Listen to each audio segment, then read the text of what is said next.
ଅତଲସରାରେ ଖୁବ୍ ଶୀଘ୍ର ହେବ ଇକୋ ଟୁରିଜିମ୍। ବନ୍ୟପ୍ରାଣୀ ବନାଞ୍ଚଳ ଅଧିକାରୀଙ୍କ ସହିତ ଷ୍ଟେଟ୍ ଟୁରିଜିମ୍ ଟିମ୍ଙ୍କ ପରିଦର୍ଶନ। ବୌଦ୍ଧ ଜିଲ୍ଲା ହରଭଙ୍ଗା ବ୍ଲକ ବନ୍ୟପ୍ରାଣୀ ବନାଞ୍ଚଳ କୁସଙ୍ଗ ରେଞ୍ଜ ଅତଲସରା ଶିଶୁ ବଗିଚାରେ ଇକୋ ଟୁରିଜିମ୍ କାର୍ଯ୍ୟ ଖୁବ୍ ଶୀଘ୍ର ଆରମ୍ଭ ହେବାକୁ ଯାଉଛି। ଏନେଇ ବିଭାଗ ପକ୍ଷରୁ ତତ୍ପରତା ପ୍ରକାଶ ପାଇଥିବା ଅନୁମାନ କରାଯାଉଛି।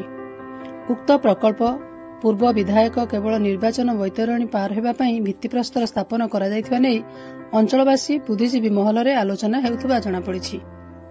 ବର୍ତ୍ତମାନ ନୂତନ ସରକାର ଆସିବା ପରେ ଗତକାଲି ବନ୍ୟପ୍ରାଣୀ ବନ୍ୟାଞ୍ଚଳ ଉତ୍ତରାଞ୍ଚଳ ଆର୍ସିସିଏଫ୍ ସୁଧାଂଶୁ ଶେଖର ଖୁରା, ନୟାଗଡ଼ ଡିଏଫ୍ଓ ଫାଲ୍ଗୁନୀ ସାରଥୀ ମଲ୍ଲିକ, ଏସିଏଫ୍ ଦେବୀପ୍ରସାଦ ରାଉତ ଓ ଡକ୍ଟର ସୁଦୀପ୍ତ ମହାପାତ୍ରଙ୍କ ସମେତ state tourism team, Kusang range ଅଧିକାରୀ ସଂସାର ବର୍ଗିଆ, ବନପାଳ ପ୍ରଶାନ୍ତ ଗୁରୁ, ଶ୍ରୀନିବାସ କଅଁର ଉପସ୍ଥିତିରେ ଶିଶୁ ବଗିଚା ପରିଦର୍ଶନ କରିଥିଲେ।